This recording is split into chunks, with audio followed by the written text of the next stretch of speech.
You look familiar. That's how we all get started in this racket.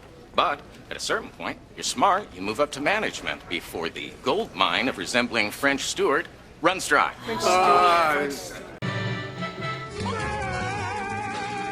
Greetings all ye shrews and froos and gentlemen, I'm Jake S. Weissman. What do I do when I don't want to report on the news? Tenet gets a Christmas home release. Good for it. Thanks to the DNC and Biden, the stocks have gone up. Oh, terrific. You can still rent a movie theater if you want to for hundreds of dollars. Still not safe to go to the theaters. Okay. Now that that's out of the way, we can do what we really wanted to do, which is the Jelly Roll mailbag. I am so grateful for all the Film Stuffs viewers that write me to my P.O. box and ask me questions, and I just want people to ask me questions all the time, because I will go in depth. I'll actually do this. These people have no idea I'm actually going to do this. Dear Jelly Roll, very intrigued about Adam Brody's flick, but it's theatrical only. Love, Luke Taylor. Who's Luke Taylor? Oh, the filmmaker of Break that you can watch on Amazon Prime. I'll put the link below. And you can also watch our interview that I spoke to him for a while, and I'll put that in the box Clickety. thing at the tail end of this. My brain is scrambled eggs. I think somewhere in my file there's a video of the two of us. Let's cut to that for a second. Como una sonrisa eres tú, eres tú, así, así, eres tú. Eres tú, como el agua. All right, Adam Brody's flick. He's, of course, talking about Sony's new drop, The Kid Detective. It's a Encyclopedia Brown type character who was a big deal when he was a kid. Now he's grown up and must solve some sort of a mystery that's a lot more adult in nature. I'm sure it's great. I haven't seen it. I barely watched the trailer. It sounded a whole lot like Mystery Team to me. Hopefully it's different. This is a really interesting question/lead, because it got me looking at what is actually playing in the theaters right now. It's hard to keeping the faith. It's easy to forget that studios of all sizes are still dropping content in theaters every single week. I have to assume it's to keep the theaters in business. The problem is that these studios don't particularly have the money to be advertising on major networks to get the people out of their seats into the theater if they're going to ignore all this cough business. You'll get these random, seemingly out of nowhere interviews with the star and executive producer Adam Brody talking about the movie. There'll be a trailer drop and they'll say, hey, it's in theaters now. I'm not sure when they're priming for home video release, but they're not even talking about that right now. It's just a theatrical release for this film, The Kid Detective. And what's interesting is that Adam Brody, on two different sources, both the Kevin Smith Smodcast episode that he and the director were on, and this Ringer article where he said he was kind of sitting in bed, and then 2 weeks ago the studio called him and said, we're dropping this movie across the country and in the UK for over 1,000 theaters across the world here. And he said that it kind of came as a surprise. And so now he's doing all of this publicity. And this came out in October. The movie came out in October. It hasn't really made the splashes. Again, we'll see what it does on home video. And again, we'll see how good of a film it is. This isn't a review of it. I haven't seen it. It just made me wonder about the smaller studios, the other movies that are being dropped in theaters right now outside of the Disney re-releases. Studios like Bleecker Street, Stage 6, Focus Features. These guys are consistently dropping these movies. What I think is interesting is that they were dropping these movies before the cough. This was the similar kind of a release pattern for them. We wouldn't hear about these movies. So there was always a much better advertised film coming out that weekend that was a better gamble to program at the movie theater than this whatever these little movies that they're churning out. So it makes me wonder if they ever really cared about these movies in the first place, if anything has changed whatsoever because of the cough. Would they have just done this random 2-week release anyway? Or are they all scrounging up all the content that they can and saying, hey, I'm Bleecker Street. I have all these movies that we were going to strategically place all over the year.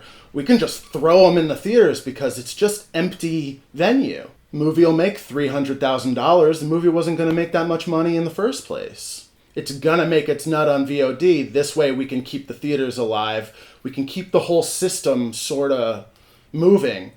I can't tell if it's admirable or, I would love to talk to these people about their release schedule.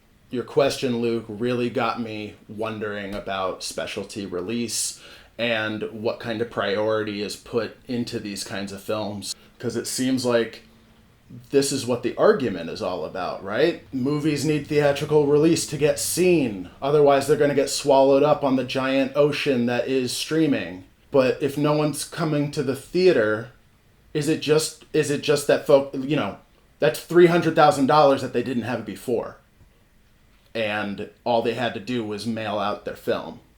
I can't tell, again, if it's admirable or if it's a business just trying to struggle. I can't tell if those two things are actually mutually exclusive.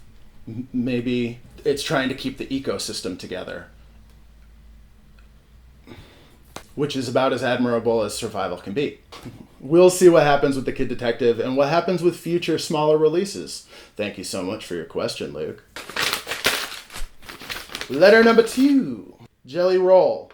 I am interested in the direct-to-DVD American Pie franchise films. Dan Hall. Haunted by it. You put your dick in a pie. Whether you know it or not, there was a brand new American Pie film that was dropped on Netflix. Girls Rule? Girls Rules?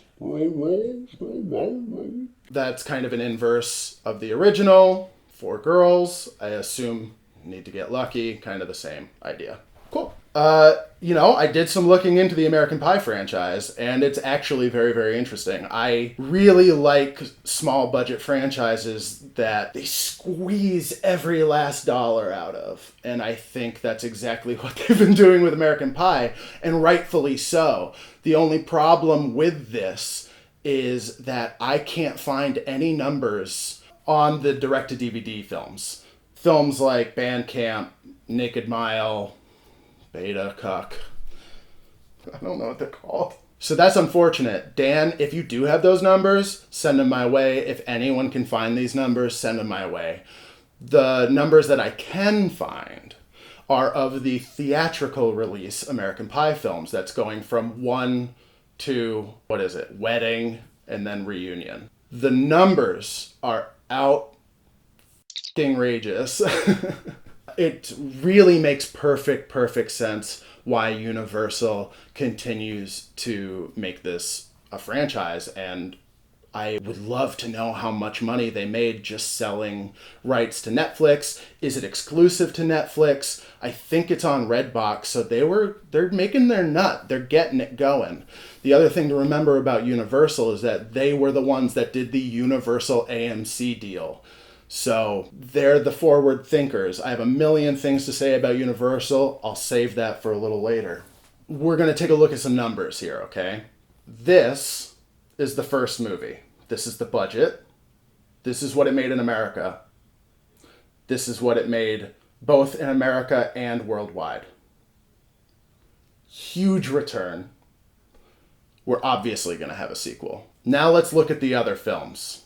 In America, the budget had to go up because these actors were becoming bigger stars as they went along. So I believe that most of this budget really went to paychecks to pay for Shannon Elizabeth and Jason Biggs, and rightfully so. Your Mina Suvaris, your Thomasy and Nicolese. And the sequel, number 2, made actually way more money than the first one. So we got to make a third one. Third one really didn't do as well in America, but killed overseas. And the same thing happened for Reunion some years later. Not that great of a return in America, crazy return overseas. So it seems pretty clear to me that after the fourth film, Universal decided that it wasn't worth the budget of these paychecks for the original stars, and they could make the budget much, much, much smaller, keep the franchise, keep the stiflers and the raunchy bodiness, and still make their nut back, if not here, then somewhere across the globe. And I don't know if they release these American Pie movies in theaters across the globe. Maybe there is some country that still it'll rake it in, and worth doing that. Meanwhile, everywhere else they can make that home video money. And like I was saying before, Universal are really underrated for how they handle franchises. Everyone's so busy looking at how well Disney's doing and how poorly WB is doing that no one talks about how incredibly well.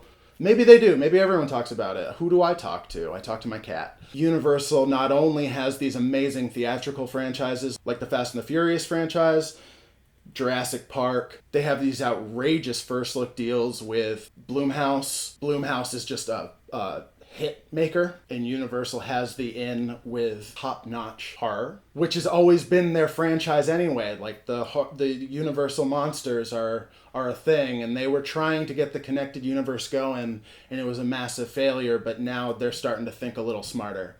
Not to mention all of DreamWorks animation and Illumination animation. That's Despicable Me. Those are only the theatrical ones, though. They've kept Tremors alive forever, and we watch Tremors a lot in this household. And they just dropped a new one, and it's just as good as ever. They kept Dragonheart alive. They have a lot of other stuff kind of kicking around, and they could pull anything else out. Universal is very, very good at making money. American Pie is a very worthwhile franchise to stretch out. And if they ever come across a point where they're new characters that connect as much as the original no-name characters, then we'll see how they expand that franchise. Pretty soon, they should all be having kids that are all trying to get with each other at this point, right? Jim and Allison Hannigan are having a kid that must be graduating high school pretty soon. Is that weird for people? Should we keep the generational thing going? Write in the comments below. Thank you so much for your question, Dan. Final letter. Jake, make a video about how French Stewart is actually a much better Inspector Gadget. Paul Watts. Who's Paul Watts? Go to paulwattscartoons.com. I like this piece of art, and I like this piece of art, and I especially like this piece of art. He's a wonderful animator. He made my very favorite comic in high school. I believe it was called Puppet Show. I just looked forward to it all the time. He's a wonderful, wonderful artist, and everyone should support him. I'm going to put a link to his short film, The Crone, below. All right, Paul. French Stewart is absolutely 100% a better Inspector Gadget. Matthew Broderick was miscast in the first place. I think it's pretty apparent now that they tried to get Jim Carrey, and Jim Carrey asked for $25 million, and they said, no, I don't think so. And then they asked Robin Williams, and he asked for 15. French Stewart really leans into the cartooniness of it all. I love the cartooniness of it all. I hadn't seen it before you asked your question, and I'll be very, very upfront with you. I only watched the first 25 minutes of it because I couldn't choke the rest down. I will continue to watch this. I will continue to give updates on my watching Inspector Gadget 2.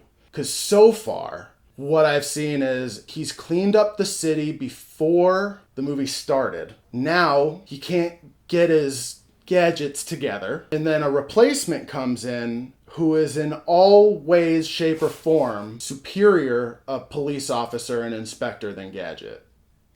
And he just keeps up. So as far as I can tell, the theme of Inspector Gadget 2 is all cops are bastards. But I'm going to keep watching, and hopefully that changes. But in answer to your question, I can't wait to keep watching and just show how great it is to have a cartoony kind of actor lean into a cartoony role. I've always been the biggest French Stewart fan. So silly saying that out loud. But it's actually very, very true. I used to watch Third Rock all the time, and I always cheer when he shows up.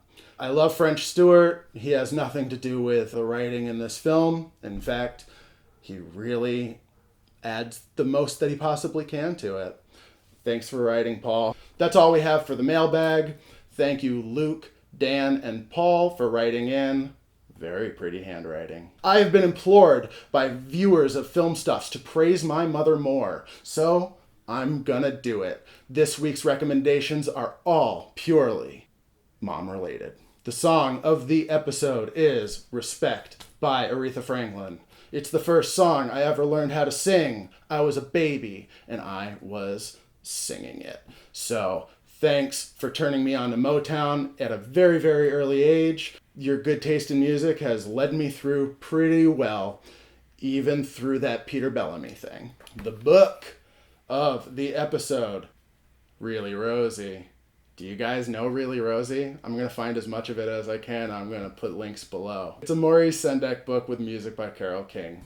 These are all short nursery rhymes, but they all do have music that go to them, and this book actually has the music. Tons of pictures and lyrics, alligators all around. I grew up reading that book. I also grew up watching the cartoon that it was based on. It is very, very influential, and I'll put as many links below as I can to some of the original cartoons. Quick honorable mention for More, said the baby, and Mama, do you love me? We read this all the time. This had an effect. Mama, do you love me? The movie of the episode is A Mighty Wind by Christopher Guest. It's one of the more interesting Christopher Guest movies because it is funny, but it is tragic. It gets really heartfelt at points. How is this related to my mother? Maybe because of this? I've come to understand as an adult, with the help of Lori, my beautiful wife, that there had been abuse in my family, but it was mostly musical in nature. But the real reason why it relates to my mother is because she once drove me from Burlington, Vermont to New York City so that we could watch Mighty Wind at the movie theater a week or two before it opened in Burlington. So I will always remember that, and that was a really wonderful road trip. I love the soundtrack. Everybody should check out that movie. I think it's on Hulu right now. Special shout outs to Dave Hoffman and Nate Waters. Thanks so much for watching, boys. A very special thanks to Miss Hillary Bones. You can listen to her on her own podcast called Zombie Banana Spiders here on YouTube. It's very, very good. Join me on Twitch, watch my movies on Amazon Prime, watch my videos on YouTube, and I'll see you In the future. Mom, what if there's a really bad, crummy guy who's going to jail, but I know he's innocent? Well, Bart, your Uncle Arthur used to have a saying, shoot 'em all and let God sort 'em out. Unfortunately, one day he put his theory into practice. It took 75 federal marshals to bring him down. Now let's never speak of him again.